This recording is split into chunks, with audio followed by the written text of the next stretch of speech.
हिंदुस्तानी academy Uttar Pradesh Prayagraj एवं Shrimati BD. Jain कन्या महाविद्यालय आगरा के संयुक्त तत्वावधान में आयोजित 2 दिवसीय राष्ट्रीय संगोष्ठी में रीतिकालीन साहित्य के विविध आयाम के विषय में ऑनलाइन एवं ऑफलाइन माध्यम से दिनांक 13 व 14 मार्च 2026 को किया जा रहा है। दिनांक 13 मार्च 2026 को संगोष्ठी के प्रथम दिवस में 2 सत्र आयोजित किए गए, जिसका शुभारंभ मुख्य अतिथि प्रोफेसर आशु रानी, कुलपति डॉक्टर B.R. अम्बेडकर विश्वविद्यालय आगरा, अध्यक्षता संरक्षिका प्रोफेसर वंदना अग्रवाल, प्राचार्य श्रीमती बी.डी. जैन कन्या महाविद्यालय आगरा प्रोफेसर पूनम सिंह, प्राचार्य बैकुंठी देवी कन्या महाविद्यालय आगरा बीज वक्ता प्रोफेसर विदोतमा मिश्र, सेवानिवृत्त वरिष्ठ आचार्य बनारस हिंद विश्वविद्यालय वाराणसी, विशिष्ट अतिथि प्रोफेसर उदय प्रताप सिंह, पूर्व अध्यक्ष हिंदुस्तानी एकेडमी उत्तर प्रदेश प्रयागराज, प्रोफेसर उमापति दीक्षित, विभाग अध्यक्ष केंद्रीय हिंदी संस्थान आगरा डॉक्टर राजीव द्विवेदी, निदेशक वृंदावन शोध संस्थान वृंदावन और प्रोफेसर ज्योत्सना द्वारा मां सरस्वती पर माल्यार्पण एवं दीप प्रज्वलन कर महाविद्यालय गीत गाया गया।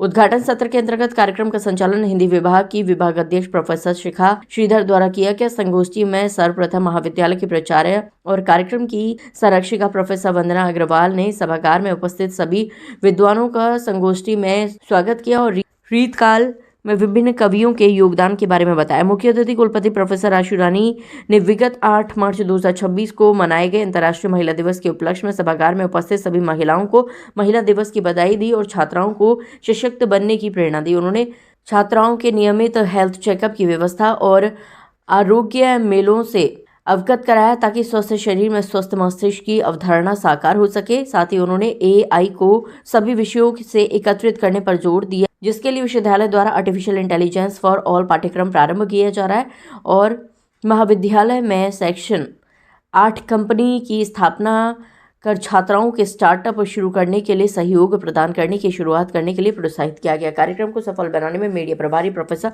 नीलम Kant, professor Meera Agarwal, professor Shubhlesh Kumar, professor Anuradha Gupta समेत सभी प्रवक्ताओं और महाविद्यालय के समस्त कर्मचारियों का पूर्ण सहयोग रहा।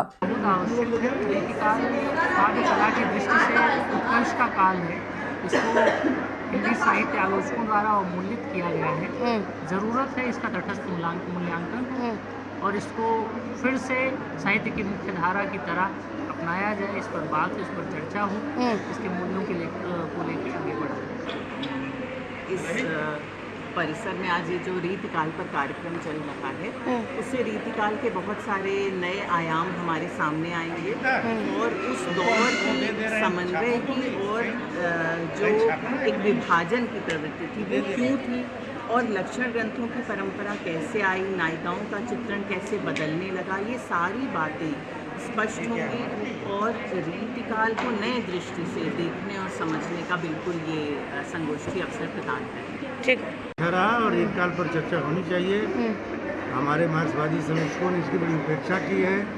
रीतकाल में हमारी एक सांस्कृतिक चेतना है जो हमारे दर्शन को, हमारे साहित्य को, हमारी काव्य विधाओं को, हमारी भाषा को एक प्रबल आधार देती है। इसलिए रीतकाल की चर्चा आज बड़ी प्रासंगिक है। यह रीतकाल है, एकाग्र इस काल को छोड़ दिया गया, लेकिन इस काल में हमारी बहुत थाती पड़ी हुई है। उस थाती को अपने शोध के माध्यम से, संगोष्ठी के माध्यम से हम लाने का प्रयास कर रहे हैं। ठीक है।